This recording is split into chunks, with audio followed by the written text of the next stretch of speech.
अच्छा ठीक ठीक है, आप कहते रहिए अजहरी साहब, लेकिन अंबर जैदी इन्होंने कहा शिवम ने कि कड़वी गोली है इसलिए किस्त वाइज दे रहे हैं। हाँ ठीक है सर, ठीक है, कहते रहिए, मैं मना थोड़ी नहीं कर रहा हूं कि आप मत कहिए। ये कह रहे हैं कड़वी गोली है इसलिए किस्त वाइज दे रहे हैं। अच्छा, अजहरी जी ने स्वीकार भी कर लिया कि हाँ कड़वी गोली है। 4 शादी पर ही उनका सबसे बड़ा एतराज है कि ये तो हमारा अधिकार है। मैंने पूछा कि महिलाओं का अधिकार, बोले ना ना वो नहीं करेंगे। देखिए राकेश जी, सबसे पहली बात तो ये है कि जब हम कुरान की बात करते हैं, कुरान शरीफ में सूरह निसा में 4 शादियों को लेकर किया गया है। निसा का मतलब है महिला, पुरुषों को लेकर तो कोई आयत भी नहीं है कुरान में, महिलाओं को लेकर आयत, और सबसे ज्यादा महिला अधिकार को लेकर कुरान शरीफ में आयत है। लेकिन वो बात अलग है कि महिलाओं अधिकारों की बात ये लोग करते नहीं है। कुरान में 4 शादियों को लेकर जो कॉन्टेक्स्ट और जो कंडीशन है वो ये है, उसमें अल्लाह ये कहता है कि आप अपनी चॉइस की महिला से शादी कीजिए, 1 से 2 से 3 से या 4 से, लेकिन अगर तुम उनके बीच इंसाफ ना कर सको तो सिर्फ एक ही से शादी करो। और वो किस कॉन्टेक्स्ट में आई थी? जब वहां पर युद्ध होते थे, महिलाएं बड़े स्तर पर बेवा हो जाती थी, विधवा हो जाती थी, उनके साथ बच्चे होते थे, उनके लालन पोषण के लिए एक सामाजिक परिप्रेक्ष्य में महिलाओं और बच्चों के भले के लिए ये आयत आई थी। और ये फैसला लिया गया था कि जो पुरुष सक्षम है वो अपनी चॉइस से 1 2 3 4 महिलाओं से शादी कर सकते हैं, ताकि उन महिलाओं को एक इज्जत की जिंदगी और बच्चों को उसका सहारा दिया जा सके। ये उस समय के हिसाब से एक सोशल वेलफेयर के लिए स्टेप लिया गया था, जो आज के परिप्रेक्ष्य में बिल्कुल लागू नहीं होता। और ये किसी भी तरह से एक पुरुष का अधिकार बिल्कुल नहीं है। वो तो कह रहे हैं उनका अधिकार है अंबर, की बात करते हैं आप अजहरी साहब कह रहे हैं कि उनका अधिकार है। कहां से अधिकार है? आप इस्लाम के हिसाब से प्रूफ कर दीजिए कि इस्लाम पुरुष को 4 शादियों का अधिकार देता है। अधिकार नहीं है। उस वक्त सोशल परिप्रेक्ष्य में एक कंडीशन दी गई थी, लिमिटेशन थी कि आप 4 से ज्यादा शादियां तो अजहरी साहब आप रिप्लाई करिए। वो तो कह रही है अंबर कि आपका अधिकार ही नहीं है। आप कह रहे हैं कि शिवम त्यागी की पार्टी आपके अधिकार पर डाका डाल रही है। अंबर ने उतना ही इस्लाम पढ़ा है जितना वो उलमा के खिलाफ बोल रहे, अरे और भाई जितना वो कुरान और हदीस के अपने हिसाब से मतलब निकाल लो, जितने मतलब आप अपने हिसाब से निकाल लो कुरान और हदीस के। अरे सुनिए, आपने उतना ही पढ़ा है जितना इस्लाम के खिलाफ बगावत कर रहे हैं, जितना इस्लाम के खिलाफ जुमले बोल रहे हैं। इसके सिवा कुछ नहीं जानती, इसके सिवा कुछ नहीं जानती इस्लाम के खिलाफ। और बिठाया भी आपको इसीलिए जाता है कि आप इस्लाम के खिलाफ बहुत अच्छा बोल लेती हैं। रुकिए, नहीं, अरे अजहरी साहब सुनिए, हमने आपको भी बिठाया है। अगर हमने अंबर जैदी को बिठाया है तो अजहरी साहब हमने आपको भी बिठाया है, क्योंकि आप भी अच्छा बोल लेते हैं, अंबर भी अच्छा बोल लेती हैं। आप दोनों के अपने अपने विचार हैं और दोनों विचार आने चाहिए सामने। आपको अंबर के आने से दिक्कत क्यों होती है? अंबर कहेंगे अजहरी जी के आने से दिक्कत है। हम इस चीज की तारीफ कर रहे हैं ना उनकी। इस्लाम के खिलाफ जितनी अच्छी बगावत अंबर इस्लाम के खिलाफ नहीं, मैं इस्लाम की सही बात इस्लाम की बात ही है। इन्होंने उतना ही इस्लाम पढ़ा है जितनी इनकी मर्जी का है। अच्छा ठीक, एक मिनट जरा, 2 मेहमान और बाकी है, मैं उनके पास चला जाऊं। 2 मेहमान और बाकी है, मतलब है एक ठीक है कि मुसलमान अपनी शरीयत छोड़ दें। अजहरी साहब आपकी एक लाइन से मैं ये समझ गया, जो अंबर ने कहा कि सोशल परिप्रेक्ष्य में ये तब के लिए था, आप कह रहे हैं अब के लिए भी है, और ये सिर्फ आप ही का अधिकार है। नफीस 4 शादी पर ही ज्यादा बवाल हो रहा है।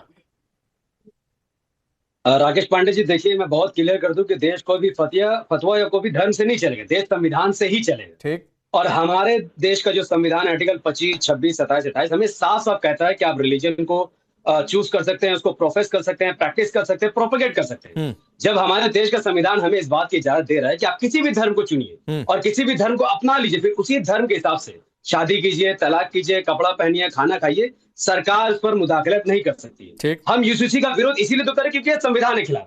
अब यूसीसी के कानून पर मैं आता हूँ। यूसीसी कहता है कि प्रॉपर्टी राइट में माँ बाप का सेम अधिकार है, भाई बहन का सेम अधिकार है, यानी उतना ही हिस्सा लड़की को मिले जितना लड़का को मिले। सुनने में तो ये प्रैक्टिकली बेटर दिखा, लेकिन कुरान में कहा गया कि लड़की को 2 हिस्सा, लड़की को 1 हिस्सा है। अब इसका साइंटिफिक रिसर्च आपको समझना पड़ेगा।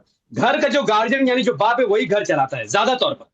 घर के गार्जियन को अगर आप उतना ही हिस्सा देंगे जितना घर की माँ को देंगे, माँ तो घर नहीं चलाती है। हमारे यहाँ पूरा जिम्मेदारी मर्दों को दिया गया है, तो अगर मर्द को 2 हिस्सा भी मिलता तो वो दोनों हिस्सा घर चलाने में लगा देगा, पर्सनल अपने जेब में नहीं रखेगा। तो यूसीसी का जो कानून है वो कुरान से बिल्कुल मिसमैच होता है। अंबर जैदी जी ने बहुत अच्छी बात कही 4 शादी को लेकर, उनकी एक एक बात सच थी। मौलाना साहब उनकी तारीफ करना चाहिए उनको, उन्होंने सही कहा। 4 शादी के बारे में यही बात की गई है और सूरह निसा में यह भी कहा गया है कि 1 शादी ज्यादा बेहतर है। लेकिन सर इस देश में एक्स्ट्रा मैरिटल अफेयर को लीगल बताया गया है। ध्यान से समझिएगा, वो अफेयर जो एक व्यक्ति अपनी बीवी को धोखा देकर बाहर में, माफ करना पर रखेल करता है। एक मिनट सुनिए नफीस भाई सुनिए ना, सुनिए मुझे एक चीज से एतराज है सर, सुनिए, नहीं नफीस भाई सुनिए, मुझे एक चीज से एतराज है। अरे मिस्टर नफीस सुनिए, नफीस भाई सुनिए, मुझे एक चीज से एतराज है कि आप शब्दों का इस्तेमाल कर रहे हैं। नहीं अंबर आप बोलिएगा, मुझे एक चीज से एतराज है, वो मैं अपना एतराज जताऊंगा। आपने जो ये कहा कि मुस्लिम महिलाएं घर नहीं चलाती है, मुझे इस बात से एतराज है। ऑपरेशन सिंदूर के सर नहीं मुझे इस बात से एतराज है, मुझे इस बात से चीची मत करिए, ये चीची मत करिए। आपने यही कहा एग्जैक्टली, आपने यही कहा एग्जैक्टली, और आपने कम करके आका है मुस्लिम महिलाओं को, आपने कम करके आका है मुस्लिम महिलाओं को। इसलिए मैं एक नाम देता हूं, नफीस, कान खोलकर सुनिए, नफीस कान खोलकर सुनिए, नफीस सुनिए, सुनने में कोई गलती नहीं है, मैं बहुत सही सुनता हूं और बहुत सही उसका मतलब भी निकालता हूं, और जो बात आप नहीं कहेंगे वो भी समझ जाता हूं। तो सुनिए पहले, मैं एक नाम देता हूं, आप नहीं सर सुनिए ना, प्लीज सुनिए। ऑपरेशन सिंदूर के दौरान प्रेस ब्रीफिंग हुआ करती थी, 2 महिला जब आज देश के सामने आती थी, कर्नल सोफिया कुरैशी भी उनमें से एक थी। क्या वो घर को लेकर नहीं चल रही है? मैंने ये कहा ही नहीं है सर, आप मेरी बात क्लियर क्यों नहीं करने दे रहे। मैंने ये कहा कि हमारे इस्लाम ने मर्दों पर जिम्मेदारी डाली है कि आप घर चलाइए, औरतें चला सकती, इसमें कोई शक नहीं है, लेकिन उन पर यह बोझ जिम्मेदारी नहीं डाली गई, वो अपनी मर्जी से कर सकते, इस्लाम उसका स्वागत करता है। ये कहना चाहता हूं, आपको सुनने में समझ नहीं या मेरे बोलने में गलती हुई है। अब बात करते हैं यूसीसी के शादी पर। देखिए, यूसीसी कहता है कि आप ऐसे ज्यादा शादी कर ही नहीं सकते हैं, सुप्रीम कोर्ट कहता है आप एक्स्ट्रा मैरिटल अफेयर कर सकते हैं, यानी बिना लॉजिकल और बिना लीगली आप वाइफ रख लीजिए बाहर में, वो आपकी वाइफ नहीं है। और एक्स्ट्रा मैरिटल अफेयर में तो जो लड़के की संपत्ति आपको उसमें हिस्सा नहीं मिलेगा, फिर जो लड़का जो कमा रहा खा रहा है, जो इज्जत वो अपनी बीवी को दे रहा है उसको नहीं दे सकता है। इस्लाम कहता है कि अगर आपको फोर्सफुली आप नहीं कर सकते, लेकिन अगर मेरी पहली बीवी को भी दिक्कत नहीं, जो दूसरी बनना चाहती है उसको भी दिक्कत नहीं, तो फिर आप अरे तो भाई नफीस शिवम ने एक बात पूछी थी नफीस कि ये पुरुषों को ही सारे अधिकार क्यों हैं, ये शिवम का सवाल था। और तो महिलाएं कर ले चार शादी, हमको दिक्कत नहीं है। अरे हजारी साहब कह रहे हैं अधिकारी नहीं है, नफीस भाई हजारी साहब कह रहे हैं अधिकारी नहीं है, आप क्या बात कर रहे हैं? नहीं अभी हजारी साहब ने कहा महिलाओं को अधिकारी नहीं है। अंबर कुछ कहना चाह रही है, फिर मैं चंद्रमोहन जा रहा हूँ। ठीक है आऊंगा इस पर अंबर। देखिए राकेश, मैं यहाँ पर सबसे पहले कह देना चाहती हूँ कि यहाँ पर नफीस भाई ने उसको यूसीसी को लेकर उन्होंने आर्टिकल 25-26 सबकी बात की, और ये अकेले नहीं है जो आर्टिकल 25-26 की बात करते हैं, ओएससीडी से लेकर सारे के सारे ये बात करते हैं। सबसे पहली बात ये है कि जो हमारे सिविल राइट्स होते हैं वो किसी का धार्मिक अधिकार नहीं होते हैं। आप शादी में निकाह करते हैं, कोई फेरे लेता है, ये हमारी चॉइस है, जो हमारे रीति रिवाज धार्मिक तरीके से हम फॉलो करते हैं, लेकिन मेरे सिविल राइट्स आपका धार्मिक अधिकार नहीं है। आपका तो क्रिमिनल राइट्स आपके पास सारे हैं। आप फोर्सफुली कौन कर रहा है? अंबर जैदी जी आप गुमराह कर रही हैं। फोर्सफुली कौन सा शादी पहुंच जाते हैं शरिया पे, ये संविधान नहीं कहता। अगर आप संविधान फॉलो करते हैं, स्टेट पॉलिसी क्यों नहीं आप फॉलो करते? आप क्यों बाबा साहब का संविधान करते रहते हैं? बाबा साहब ने ठीक है चाहिए, तो आप उस बात को अंबर एक मिनट, शिवम भी कुछ कहना चाह रहे हैं, चंद्रमोहन जी आ रहा हूं। शिवम जल्दी बस एक चीज इतना कहना चाहता हूं, एक मिनट, जो अंबर जैदी कहने की बात कर रही हैं कि खास तौर पर जब विवाह शादी जब होती है तो उसमें महिला भी एक हिस्सा है, महिला के भी सिविल राइट्स हैं, बच्चियों के भी सिविल राइट्स हैं, वो रिलीजियस राइट्स से नहीं जोड़े जा सकते। शादी की मान्यता में आपको शादी कैसे पढ़नी है वो आपका अधिकार है, लेकिन उसमें एक महिला है, उसके भी सिविल राइट्स हैं, और इसी को देखते हुए खास तौर पर संविधान के आर्टिकल 44 में डायरेक्टिव प्रिंसिपल्स में ये कहा गया है, इनफैक्ट स्टेट को निर्देश दिया गया है कि समान नागरिक संहिता यानी कि यूसीसी लाना ही है। भाई ये बेहद आवश्यक है। विवाह कैसे करना है ये रिलीजियस हो सकता है, लेकिन विवाह के बाद अगर बच्ची की भरण पोषण का विषय है, सिविल राइट्स का विषय है, बच्ची की तलाक के बाद उसके मेंटेनेंस का विषय है, इस तरह के विषयों में सिविल राइट्स लागू होते हैं, जैसे कि इस देश में शाहबानों से लेकर तमाम सारे केसेस में हुआ है। ठीक है, अब चंद्रमोहन जी एक मिनट, नफीस भाई आऊंगा। चंद्रमोहन जी ने बहुत लेट हो गया उनके पास जाने में। 10 मार्च 2026 तारीख जो मेरे हिसाब से सही है, अगर किसी को गलत लगे तो कोट कर देगा। 10 मार्च 2026 को सुप्रीम कोर्ट की ओर से एक कमेंट आया और टिप्पणी आई खुद सीजेआई की ओर से, और यह कहा गया कि देश में यूसीसी लागू करने का समय आ चुका है, अब और देर करना ठीक नहीं है। यह भी कहा गया कि जो पर्सनल लॉज हैं वो महिलाओं को उनके अधिकारों से वंचित करते हैं, और यूसीसी ही एकमात्र जवाब है जिससे इन जटिलताओं को दूर किया जा सकता है। बोलिए आप चंद्रमोहन।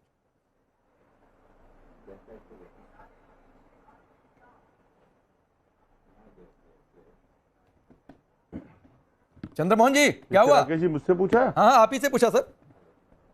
आपका अधिकार है। अरे मेरे पास बोलो, चलो डिबेट यूसीसी खत्म पे हो आप, मैं जाएगी। वैसे मेरे को समझ नहीं आया आपने क्या पूछा, लेकिन मैं सर फिर भी मैंने ये आपको पूछा जवाब कि देता हूं। मैं फिर जब सवाल तक दोहरा देता हूं। आज अगर डायरेक्टिव प्रिंसिपल्स में संविधान के की यूसीसी लाना चाहिए, 10 मार्च को इस देश के मुख्य न्यायाधीश कहते हैं, सुप्रीम कोर्ट की ओर से कहा जाता है कि यूसीसी लाना ही चाहिए, अब समय आ चुका है, और पर्सनल लॉ जो है महिलाओं के अधिकारों को वंचित करते हैं महिलाओं को, तो सर आप लोग इसे हिंदू कोड मानेंगे कि कहेंगे कि ठीक बात हो रही है? देखिए, अगर कोर्ट ने ऐसा कहा तो फिर तो भारतीय जनता पार्टी की जिम्मेवारी बढ़ जाती है, क्योंकि फिर उसको स्टेट लेवल के ऊपर यूसीसी लागू करने से अच्छा है कि सेंटर लेवल पे उसे लागू करना चाहिए। फिर वो इलेक्शन के दौर के ऊपर ठीक वैसे ही जैसे घुसपैठिये याद आ जाते हैं, फिर इलेक्शन से पहले उसे यूसीसी याद आ जाती है, वो बंद हो जाएगा आना। और एक बार अगर सेंटर के आदेशन के ऊपर लेके आएंगे तो फिर ये भी पता चल जाएगा किन सुधारों के ऊपर यूसीसी लाना चाहते हैं, कि आर्टिकल 25 को साथ में लेना चाहते हैं या अपनी मन की मर्जी करना चाहते हैं। तो ये तो भारतीय जनता पार्टी को बताना चाहिए कोर्ट को, और कोर्ट के आप समर्थन में है कि नहीं, पहले ये तो बताइए सर। कि हर बार का खिलौना लाके इलेक्शन आने से पहले हर एक स्टेट से पहले यूसीसी के लिए 4 मुसलमान बिठा लो, 2 विपक्षी नेताओं को बिठा लो, और मुस्लिम और वोट और हिंदू वोट करके हिंदू वोट को अपने। अरे आप समर्थन में है कि नहीं? आपका यूसीसी से मतलब थोड़ा है। मैं पूछ रहा हूँ आप समर्थन में है कि नहीं? भाजपा का मतलब इनको नहीं मतलब है, आप आरोप लगाइए। किसी भी तरह का ध्रुवीकरण करना है। आप समर्थन में है कि नहीं? या आप भी कहेंगे कि हिंदू कोड है? उसी का तो जवाब, या आप भी ट्रिपल तलाक की तरह विरोध करेंगे? अगर गृह मंत्री के रहते हुए, देखिए, अगर गृह मंत्री वहां जाकर अभी गए असम में और गाय और भैंस बांटने की बात कर दी, तो अगर गाय और भैंस बांट सकते हैं तो यूसीसी को सेंटर में लाते हुए क्यों हिचकिचाते हैं? क्या कारण है? अरे आप क्या करेंगे भाई? आप अपना स्टैंड तो बताइए चंद्रमोहन जी। यूसीसी के अंदर भी यही माहौल पैदा करा। वो ठीक है, मैं शिवम से पूछता हूं इस पर। शिवम से पूछता हूं। अरे हमारा विपक्ष का तर्क मत पूछिए आप। क्यों? तर्क आप सदन में चर्चा होगी, सदन में आपका क्या स्टैंड होगा? को पूछना चाहिए सरकार का तर्क क्या है। हर बार एक फुलझड़ी क्यों निकाल? नहीं, बिल्कुल आपकी बात ठीक है। एक तरफ एक मैं पूछ रहा हूं, बिठा दिया, इससे आगे बढ़कर पूछूंगा चंद्रमोहन जी, इससे आगे बढ़कर पूछूंगा, और सवाल सुनकर वाकई आपको भी आनंद आ जाएगा। लेकिन पहले सर आप बताइए, आप क्या है, समर्थन में या विरोध में? पार्टी को इतराज है तो सेंटर में लाकर इस पे अंकुश क्यों नहीं लग रहा? बिल्कुल ठीक बात है। आप इसके समर्थन में कि विरोध में है? इसका जवाब दे दे शिवम त्यागी जी। हाँ बिल्कुल ठीक है। आप यूसीसी के विरोध में कि समर्थन में, ये बताइए। हम तो पक्ष इस बात पर रखेंगे, हम उसका पक्ष तब रखेंगे जब सेंटर उसके ऊपर विस्तार के अंदर बात करेगी और समानता बैठक। अब मान लीजिए, बैठक करेगी, तब हम अपना पक्ष ठीक है, मान लीजिए सेंटर एक बिल लेकर आती है, उस बिल में 4 शादियां बंद है, हलाला इद्दतमंद है, उसमें प्रॉपर्टी में समान राइट्स हैं। अब बताइए इन प्रावधानों पर आपकी सहमति है या विरोध है? सरकार तो ठीक वैसे ही जैसे अभी 3 दिन का अधिवेशन कह के महिला बिल के ऊपर ला रही है। और अरे सर आप बताइए ना, महिला बिल पर आप चले गए, वो 16 तारीख से चर्चा कर लेंगे। 16 तारीख से अभी 10-12 दिन है उसमें। आप इस पर बताइए समर्थन या विरोध? अरे राकेश पांडे जी, मैं आपको अवगत करवा रहा हूँ, आपके लिए मुद्दा है ये, आपके लिए सरकार भारी शब्द बोल के बचना चाह रहे हैं। अरे जिससे मैं अवगत होना चाह रहा हूँ उसको भी तो मुझे अवगत करवाइए। अगर यूसीसी ये लाना चाहते हैं और यूसीसी पे 3